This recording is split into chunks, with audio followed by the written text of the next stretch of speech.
Le droit de l'art ne constitue pas une branche du droit clairement délimitée et englobe les domaines juridiques en lien avec la protection et l'exploitation d'une œuvre. L'œuvre d'art doit être authentifiée. L'erreur d'authentification mène à la nullité du contrat si et seulement si elle a déterminé le consentement de celui qui l'invoque. Si la condition d'authenticité a été déterminante, les juges cherchent à savoir si le co-contractant a caché sciemment son erreur ou a menti concernant l'authenticité de l'œuvre. La sanction est la nullité de l'acte qui a 3 conséquences. La restitution du prix et de l'œuvre, des droits pour les tiers acquéreurs de bonne foi, l'indemnisation de celui qui invoque l'erreur.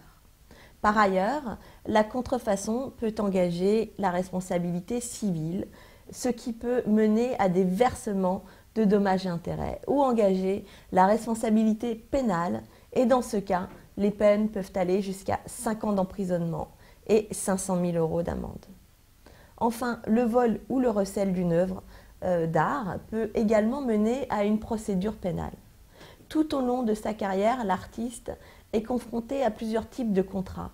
Contrats d'exposition, de projets artistiques, accords de dépôt-vente, bail d'atelier, mandat d'agent d'art, cession de droits de reproduction ou encore contrat de commande.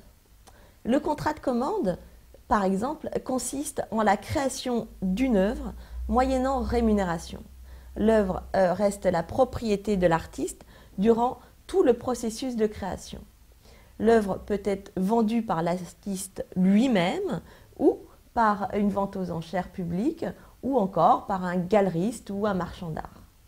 Les ventes aux enchères peuvent être organisées par des sociétés de vente volontaires qui doivent être agréées par un conseil des ventes. Le galeriste peut faire signer un contrat d'exclusivité à un jeune artiste s'il croit en son talent. L'art est par conséquent protégé par plusieurs droits pendant sa création ou encore après le décès de l'artiste. L'abus d'exploitation est d'ailleurs sanctionné. Il se caractérise par le fait pour des titulaires de droits d'exploitation d'user de ces droits en contradiction avec la volonté de l'auteur.